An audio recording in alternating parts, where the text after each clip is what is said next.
Well, in just a few days, Democrats running for president in 2020 will be debating for the first time. And the consummate politician, former San Francisco Mayor Willie Brown, has some advice for them. Our political reporter, Melissa Caen, brings us the story. Willie Brown is an expert on making an impression, and he says in the debates this week, the best position is to get the first question on the first night. Unless you're in the first 15 minutes on the first day, that's the only time anybody's going to be listening.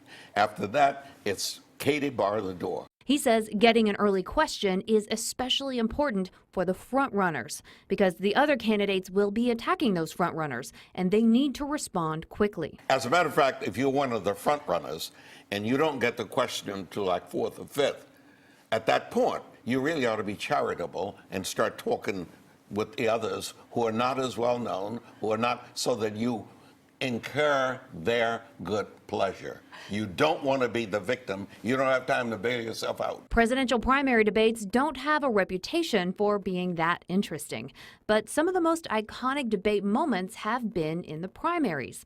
Like the time that Ronald Reagan's campaign paid for a primary debate in 1980 and the moderator tried to shut off his microphone. I am paying for this microphone, Mr.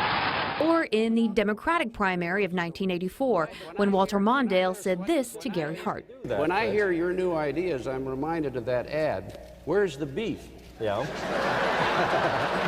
Or in 2008, when a moderator said that some voters view Barack Obama as more likable than Hillary Clinton. I don't think I'm that bad.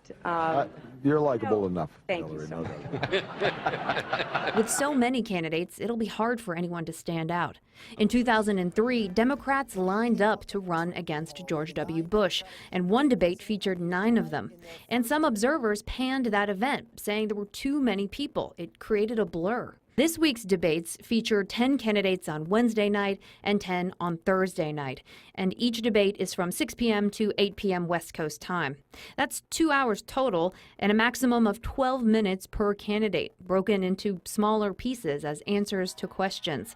And that's just one more problem, according to Willie Brown.